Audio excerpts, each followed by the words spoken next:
ครับคนนี้คือป้าพันธ์นะครับ เป็นญาติพี่น้องผม เขามีอาการปวดหลังปวดเข่าปวดหัวเข่าเนาะป้าพันธ์เนาะอ่าป้าพันธ์ปวดหัวเข่ามากี่วันครับ2 อาทิตย์2 อาทิตย์อืมเอออาการเป็นยังไงบ้างครับตอนปวดหัวเข่าว่ายนั่งนั่งกระปวดนอนกระปวดนั่งก็ปวดนอนก็ปวดเนาะป้าพันธ์พอว่างมือแล้วก็คือเบาๆขึ้นวางมืออธิษฐานเนาะขอพระเยซูเนาะป้าพันธ์เนาะอืมขอพระเยซู ตัวนี้อาการปวดหัวเข่าหายไปหรือยังครับหายแล้วค่ะประพันธ์เบิกกล้องเดี๋ยวประพันธ์เขาจะร้องหนุ่มบนตัวหายแล้ว หายแล้วเนาะขอบคุณพระเยซูเนาะประพันธ์เนาะอืมแล้วอาการเจ็บหลังล่ะประพันธ์เมื่อกี้ประพันธ์บอกว่าเจ็บเอว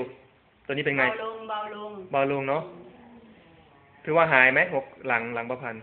ยังไม่หายแต่เบาลงเนาะโอเคจะหาว่างมือวันเดียวครับโอเคแต่หัวเข่านี่หายขาดเลยหายขอบคุณพระเจ้าเนาะแล้วประพันธ์เชื่อไหมว่าพระเยซูมีจริงเชื่อเนาะเชื่อเนาะว่าพระเจ้ารักษาพระเจ้ารักเราเนาะรักประพันธ์เนาะพระเจ้าถึงรักษาประพันธ์